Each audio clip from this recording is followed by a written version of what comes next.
May kasama na siyang babae this time. So, probably kasama niya na talaga yung babae na yun nung pumunta sila sa shop na to. Hi guys, si Ro ito and welcome ulit sa isang panibagong video. Ngayon, magre-react tayo sa mga wholesome post about LGBT.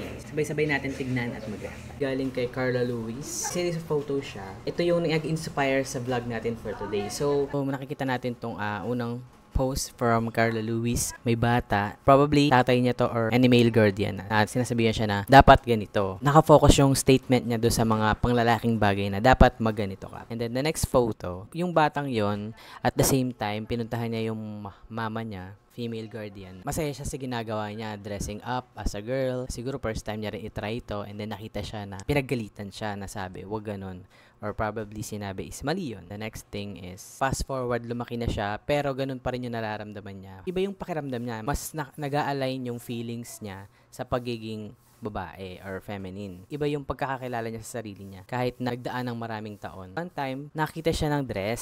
Siguro namimili siya. Tapos nadaanan niya. Tapos nakakuha na attention niya. And enough para hawakan niya at masusing tignan yung damit, no? May kasama na siyang babae this time. Probably kasama niya na talaga yung babae na yun nung pumunta sila sa shop na to. And then, nung napansin niya na nakita siya ng girl, nahiya siya, no? O nagitla, nagulat, nagulantang. Kasi all these years, walang tumatanggap sa kanya yung parents niya na dapat sila mismo yung sinusuportahan kung saan siya masaya. Kabaligtaran yung nangyari or yung ginawa nila. And then nung lumaki na nga siya, nahuli siya ng isang girl na siguro kasintahan niya to or female friend. Sobrang hiyang-hiya ni kuya mo, no? Dito, makikita natin na kuya yung typical appearance niya. Kaya pansamantala muna natin siyang tatawagin kuya. So well, in this photo, hindi maganda yung emotions ng guy na dapat ang itawag natin girl. Kasi yun yung identity niya. Pero ang ginawa dito nung female character na kasama niya is may naisip siyang idea. Naunang lumabas si ate girl na hindi makapag-out. Naiwan yung girl na dark colored yung skin niya. And then, so ang nangyari is tinawag niya. Gulat yung expression ng girl na yellow-haired. And then, may binigay si ate girl na pagkatingin niya, yung palang dress na tinitignan niya kanina. Fast forward na, siguro couple sila dati nung namimili. Medyo mahaba na yung buhok ni ate girl na yellow yung buhok.